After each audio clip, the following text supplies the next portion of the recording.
There was two people in Seward sitting in a truck, watched a mountain lion walk down the train tracks over here. There's a train tracks that run through right over here. Watched them walk through there, and I had heard that. And again, this was before my sighting, so to me it's like, that's an interesting story. But and then, you know, I had my sighting, and it's a whole different world now. And that was, yeah, so tell us your story. That was this week, right? Yeah, that was just we're only talking a couple days ago, actually Wednesday. Mm-hmm. I was heading up to Brush Valley to get a burning barrel, and it's going up 259, and the very last power line before 22. As I'm driving by, I see the ass end of an animal in the middle of the access road. There's a hard packed dirt access road that goes up, follows, runs parallel with the lines. And I drove by, and I did that split second. Do I turn around? Did I see that? Should I turn around? No, I'm not going to turn around. I got to get going. Well, curiosity got the better of me, and it was an animal. I had to see. I went up, turned around, come back down, and there's enough room before the gate. There's a lock gate right there. There's enough room that you could pull a couple. Well, they actually turn school buses around in there, so it's pretty big. It's a large area. Yeah. So when I pulled in, this animal, which was blonde color, it was very light, and had it been 4 foot either direction, I probably wouldn't have seen it because there was brush on either side, and it would have blended in. But it was standing right in the center of the road. Now, when I pulled in, I still wasn't sure what I was looking at because its tail was down and it was on something because it was focused. It wasn't moving. And even when I first pulled in, it didn't move. I'm looking at this, and the hindquarters, the legs and the paws were way bigger that instantly I knew it wasn't a deer. The legs were just too massive. And I could tell by the size of the paws that it wasn't canine. And it was bigger than a canine. Bigger than the coyotes around here. And well, then, this wasn't like this was minutes. This was a few seconds later. It turned and looked at me, and then it ran away from me. And there was marks on the road back then. It was a hard-packed road. There wasn't a definitive footprint, unfortunately, but there was scuffs where the dirt on top of the hard-pack had been disturbed. And actually, where one of the leaps were was some scratch marks. And I attribute them to the three. There was only 3 of them. There was, 3 of the 4 claws or whatever. But it loped away from me. When I say lope, it wasn't a smooth run. It was like a cat-like run away from me. And it leaped 3 times. And then on the 4th time, it turned, not a complete 90, but angled off into the brush to get out of my sight. It wasn't until it turned parallel to where I was at that I realized what I was looking at. This cat was long. A bobcat is very short, or not very short, but shorter. And this had a tail, and a very long tail. When it went sideways, I would say from the nose to the tail was at least 8 foot. When I went back, because I had been back to that site, so when you see something like that isn't supposed to be there, I don't care what it is, it really affects you. I went back to that same location. Well, actually, I come home and got my gun because I wasn't going out there without a gun.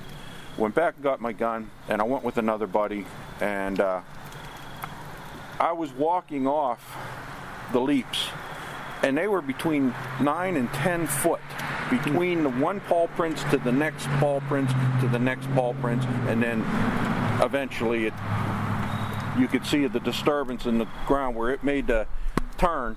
It pushed the dirt to the side and jumped into the brush.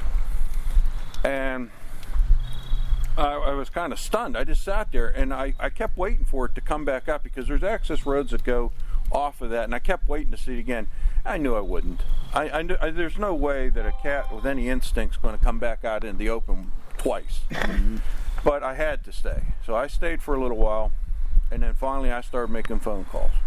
You're never going to believe what I just saw. And then I texted you, George. You were like the third one after my wife and Craig. And what I did next is, being stunned, I didn't know what to do. I went out and got my burning barrel, and I come back, and I happened to think that power line, we're not talking a half a mile. That power line goes up over the hill on the other side. The other side of that is a guy that has a cattle farm. And I don't know him from nothing. And I actually went and just met Jerry, the owner of the farm. And I told him, I says, you know, buddy, I wouldn't blink twice if you threw me off your property and told me to, you know, that I was crazy, but I just seen a mountain lion on the power line back there. And he listened to me. I mean, he said he's had problems in the past with coyotes and that, and he didn't say you're nuts or look at me like, you know, who's going to call someone or nothing. He listened, heard me out. The funny thing was about this was, while I'm talking to Jerry, he said to me that he had problems with coyotes in the past, and he had bought 2 donkeys because the donkeys got in the pasture with the cows. If they see anything, they go off like fire alarms, and you can hear them all in the area. He can look out, and he said because his eyesight isn't as good as it used to be, he bought the donkeys so they'll make noise, and he can figure out what's going on. While I'm talking to him, all of a sudden one of them donkeys went nuts. I looked at him, he looked at me, and he says to me, sometimes they just mouth off. And I'm thinking, you know what, it's your livestock. All I can do is, you know, tell you what I seen and go from there. He did say he would tell his neighbor across the road that has more cattle on the other side, but I was going to go back and talk to him to see if everything worked out. But yeah, what I seen was, it was blonde, long, ran just like a cat, only much larger. Unfortunately, I didn't have any pictures. I got pictures of scuff marks, but anybody can say, you know, it's anything, you know. And it was daytime. How far away do you think it was? I guesstimate it was about, from the gate to where the cat was maybe 80 yards. Pretty close. Yeah. Oh yeah. And how long do you think you saw it for? Would you say? Oh, it was. I'd say I'd say about a minute. A minute. Yeah. I mean, because when I first pulled in, like I said, things didn't happen real fast. It was on something. It wasn't crouched on like it was going to pounce. It was just dead stop, like something alerted it, and it didn't want to move to scare it, and it just stopped. And it was so focused on whatever it seen that when I pulled in the driveway at 80 yards away, it didn't turn around instantly. It kept focusing on whatever it was on before it then turned and looked and took off. 1960 or something was the last. They were all trapped out. It gets even better because the Fish and Game guy, I don't want to say his name, he told me, he said, the only confirmed large cat like mountain lion is in South Dakota. And I'm thinking, no, cool. I've heard them in New York, I've heard them in Virginia. Yeah. And then I said, and why wouldn't they be between there? And then he says to me, they collared one in South Dakota, and it was hit by a car in Connecticut. Well, unless it has a passport and went through Canada, it had to go on through Pennsylvania. Exactly. And when I called them, the woman that took my report was very professional. I even said to her, I thanked her for taking me seriously that I seen this, because you mentioned mountain lion in Pennsylvania and people look at you, they just look at you. Well, I didn't expect to hear back. I mean, even Craig said to me, well, you'll never hear back from him. Well, I got a call the next day, and then I got to say, after he took another report off me, I said, I'm only 5 minutes away from where it happened.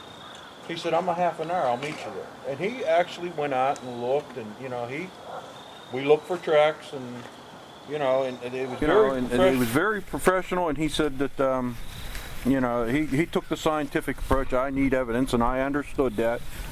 And he gave me the same song and dance a lot of Bigfoot guys here that have seen a Bigfoot and other friends and that don't believe him. He said to me, I believe that you believe you've seen it. And I know every guy that, you know, that UFOs, ghosts, Bigfoot, whatever your thing is, it is, there's always that guy that says, well, I believe you believe. Well, as long as there's no evidence, it's just a story. Right. You know, nobody and they don't care about that. It's a report. If it's just, you know, if you got evidence, then it's a different story. But them coming out makes me believe they'll never tell you anything. Right. There's other reports from this area. This is an area they have concern about. They wouldn't have came out if they didn't know. They have already known about this. That's exactly location. what I thought about. You were just another when he told me story. they called, it's like there's something to this. They don't call back. They don't come. They won't even out. come and pick up a dead deer. You know, I even said to them, I even said to this guy that come out, I says, well, you being here says something. And he just looked at me and he said, I'm here to find evidence. He'll never admit more. When when the coyotes first started coming in around here, they brought those in and they denied it. Mm-hmm. They absolutely denied bringing the coyotes. They brought them in to help control the population. Yeah, control the deer population, right? And this was back in the late 80s when I worked at Blairsville Machine. I worked with a guy down there that raised sheep in Crabtree, out in that area. I know Crabtree, yep. Mm-hmm. And he was telling me about something was killing the sheep. And he said he got a glimpse of it. He said it almost looked like a dog, a wild dog. Well, back then, nobody knew. Nobody had coyotes. Coyotes weren't here. They didn't exist around here, you know. And, well, a couple days later, it came after his sheep again. And it was far enough away he couldn't explain what it was. So he called the game commission. And he said, if I didn't know better, he said, that thing wasn't a wolf. He says, but it wasn't a wild dog. He said, and he asked questions about the coyotes. And they said, oh, no, they don't exist around here. And when was that? This would have been back in the 80s, late 80s. So it was rare back then. Yeah. They weren't here to. And they kind of just laughed at him and let it go. And the game commission office at that time was in Ligonier, in this area. It was right down there with that big. Mm-hmm. And it was probably about a week later. He come into work, and he says, "It's coyote." I said, "Well, how'd you know? Did you get a good enough picture?" He said, "Well, I did one better." He said, "It was on one of my sheep. I shot it, and I killed it."